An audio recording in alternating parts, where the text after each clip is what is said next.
we have social media use policy. Of course, this aims to promote client confidentiality. It also aims to uphold the firm's professional reputation and to ensure compliance with legal and ethical obligations. It goes on to narrate the do's and don'ts on social media. I don't know, Karen, what is your take on this particular social media use policy? I had a brush with members of the profession when I tried to introduce, regulations and guidelines on use of social media. And of course, I could see the reasoning behind it, because there is the whole question of freedom of expression. You understand? There is the whole question of no one can be a moral police. But you'd agree with me that it is quite clear that there is, for lack of a better word, waywardness on social media use.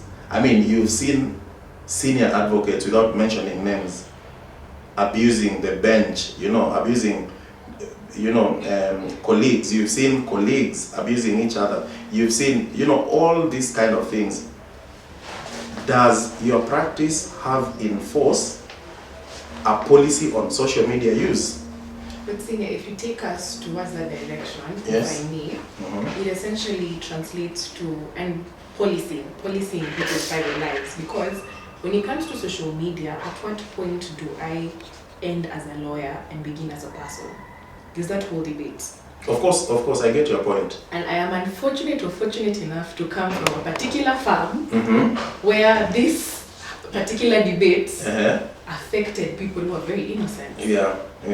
So the question is, to what extent can the bench police social media use when it comes to advocates? Yeah. And please, I am asking as a personal opinion and not based on any occurrences. Yes. So I shall see my face shortly. The reason why I'm focusing on Senior is because of putting on the spot about that particular issue.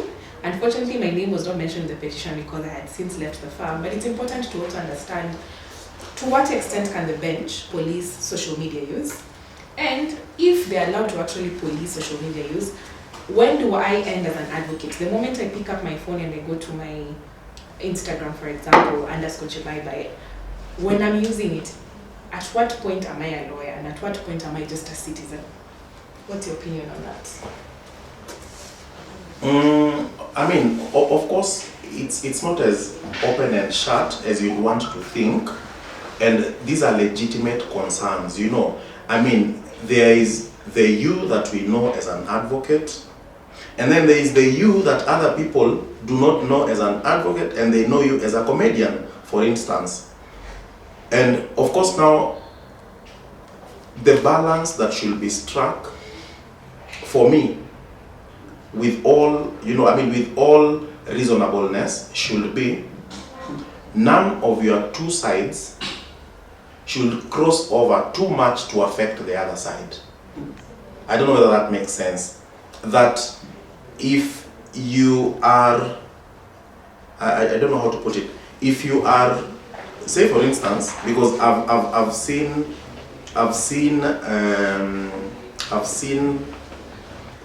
colleagues who are active on TikTok utilizing or applying their talents, for instance, in dancing. Now, on that particular platform, they are there to exercise their freedom, without the whole layer of their lawyers. But I believe this is something we can open the floor to, so that we can also get to just hear two or more people tell us about this. But in essence, before we lose the point, the goal of this particular policy captures much more than just morals. This policy addresses the question of client confidentiality. Is it proper for an advocate to get to social media and say, in a divorce case that we had today between X and Y, they reconciled in court, in the middle of proceedings. So it's about aspects of confidentiality, non-solicitation, of course, which again is something debatable because of the advertising and marketing rules. But all these things should be applied in line with the law.